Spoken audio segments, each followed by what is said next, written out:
AOC is in some deep water with the Teamsters. She's taking them on. Little fisticuffs here between Sean O'Brien and AOC. This is great. So, background, Teamsters came out with a poll. You saw this one perhaps yesterday if you were watching my show. Trump, nearly 60%. Harris, 34%.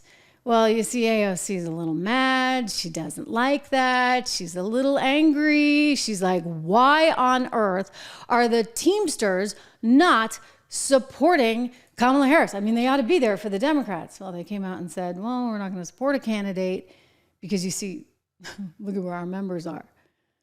Like, our members are not with Harris. So it would be a little awkward, right? If we were to come out for Harris. Well, she's furious. Listen. I'm very disappointed in Sean O'Brien's leadership. I have found it increasingly alarming all year. His campaigning with Republicans, coming out in favor of anti-choice Senate candidates, coming out and campaigning increasingly with Republicans. I find this to be very, it's confusing. Confusing. No, it's not actually that confusing. I mean, a lot of people have actually switched sides because the Democrats have historically stood for the middle class. And that's not what has happened in recent years. Instead, increasingly, they're at the upper echelons. They're at the elites that are calling all the shots. They're with their donors, and then they're with the masses on the bottom that they're hoping, I guess, will get some opportunity to vote in the future. Is that why we're bringing in millions and millions of people unchecked into the country? Anyway, this came up in a CNN interview today with Sean O'Brien. Remember, Sean O'Brien is the guy that runs the Teamsters. Donald Trump gave him airtime at the RNC, didn't tell him what to talk about. I mean, a lot of us were sitting there going, as we watched it, right?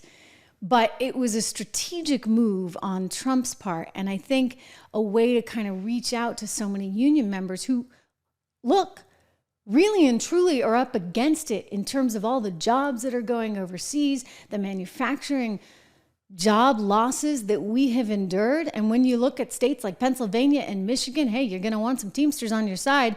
Here is Sean O'Brien going after AOC. All right, I want to ask you about something that New York Congresswoman Alexandria Ocasio-Cortez pointed out, and that is that the Teamsters and other labor organizations rely on Democrats to achieve key policy goals. Listen to this.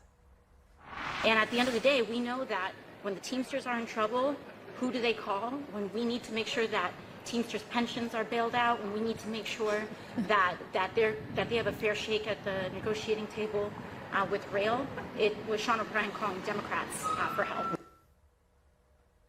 So just building on that, you mentioned a little bit of this, but I'll just give even more details to our viewers. No Republicans in the Senate supported the bill that bailed out approximately 600,000 pensions for the Teamsters. Kamala Harris cast the tie-breaking vote.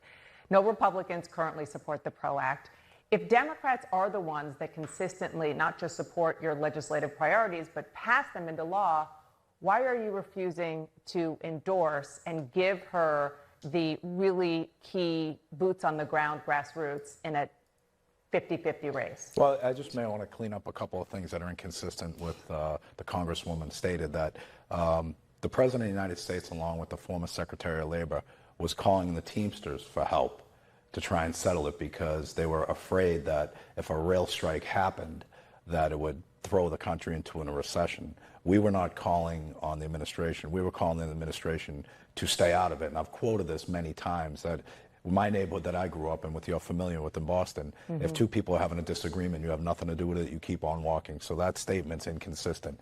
Now, she has to remember that, you know, there is a clear divide, especially in Teamster members, between the Democrats and the Republicans. And instead of trying to pick a fight with labor leaders who listen to their members and embrace their members' opinions, she should maybe get into her district where it voted far Republican, far right Republican, and maybe find out what the problem is. When I have a problem in a work site and there is criticism, I get right in there and find out what. What do you that mean problem voted is. far right Republican? In our polling, she's a Democrat. In our polling, Oh, you mean among Teamsters? In our polling, New York, her district, voted overwhelmingly Republican to support former President Trump. So she may want to focus on her job instead of mine.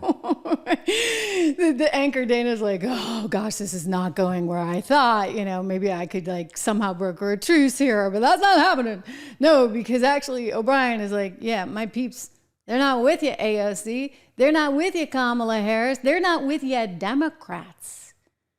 Think about that. I mean, this is like a ground shift. And so it takes us back to that polling that we're looking at in state after state after state. And I'm telling you, Pennsylvania, it's so razor thin. Democrats today up by 0.3%. I mean, if you're only up 0.3% and nobody actually wants to say that they are for Donald Trump because it comes with a whole lot of baggage, I don't think you're really up 0.3%. Here's Donald Trump just yesterday afternoon at a Bitcoin event, crypto event, talking about that big deal that he's got the Teamsters on his side. I mean, this is humiliating to Kamala Harris and the Democrats. Mr. President, any reaction to the Teamsters' decision not to endorse? No, they were. It's a great honor. They're not going to endorse the Democrats. That's a big thing. And this is the first time in, I guess, 50, 60 years that that's happened. Democrats automatically have the Teamsters. They took a vote, and I guess I was at 60% or more. And that's a great honor. I mean, it's really, I've had a lot of Teamsters work for me, a lot of the concrete trucks that built all these buildings that you see in New York City, the Teamsters. Exclusively Teamsters, I have to say. They've done a great job. But the vote of the Teamsters themselves was very high for me. And the leadership, Sean O'Brien and the group, who are great people, they said, we can't endorse the Democrats. So I think this is the first time in many decades that they haven't endorsed Democrats. That's kind of a big deal. All right, that's a really, really big deal. It was a big slap in the face for the Democrats. It was a big slap in the face for Kamala Harris. It's a big slap in the face for AOC, and then she's taking some more from none other than Sean O'Brien. Don't forget, subscribe, share, like, all that good stuff right now, and hit the bell so you get the alerts.